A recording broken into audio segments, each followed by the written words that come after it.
Hello everyone, this is Faiza's mini blog. তো আমি বাসায় বসেই ছিলাম, এমন সময় বাইরে তাকিয়ে দেখলাম আকাশটা অনেক মেঘলা হয়ে আছে। মনে হচ্ছিল কি বাইরে বৃষ্টি পড়বে, তো সেজন্য এই ওয়েদারটাকে উপভোগ করার জন্য আমি ছাদে চলে গেলাম।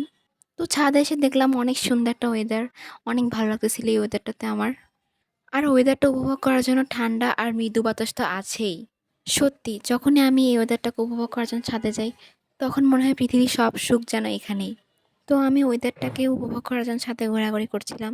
তো এমন সময় দেখি বাইরে ঝুম বৃষ্টি। এই বৃষ্টিতে আমার আরও অনেক বেশি ভালো লাগতেছিল সত্যি। এত ভালো একটা দিন আমি আজকে কাটাইছি। যেদিন এরকম বৃষ্টি হয় আমার এত ভালো লাগে কি বলবো। সেদিন শুধু আমার সারাদিন ঘুমাইতেই মন চায়, এত ঠান্ডা একটা ওয়েদারে কার না ঘুমাইতে মন যাবে। তো আমি এমনি ছাতা নিয়ে বৃষ্টি দেখতেছিলাম, কারণ বৃষ্টিতে ভিজলে আমার ঠান্ডা লেগে যাবে, অসুস্থ হয়ে যাবে, সেজন্য ভিজতেছি না। ছাতা নিয়ে দাঁড়িয়ে আছি এমনি। তবে যাই হোক, ছাতা নিয়ে দাঁড়িয়ে থাকলেও অনেক ভালো লাগতেছিল বৃষ্টি দেখতে। এই বৃষ্টিতে আমার মন চাইতেছে গরম গরম খিচুড়ি খাইতে। কার না মন চাইবে, সবারই মন চায় বৃষ্টির দিনে গরম গরম খিচুড়ি খাইতে। আমারও মন চাইতেছে এখন, কিন্তু এখন খেতে পারবো না খিচুড়ি, কারণ হচ্ছে দুপুর টাইম, রান্না বান্না শেষ, এখন আর আম্মু খিচুড়ি বললেও রান্না করে দিবে না। তো কি আর করার, এমনি আসি।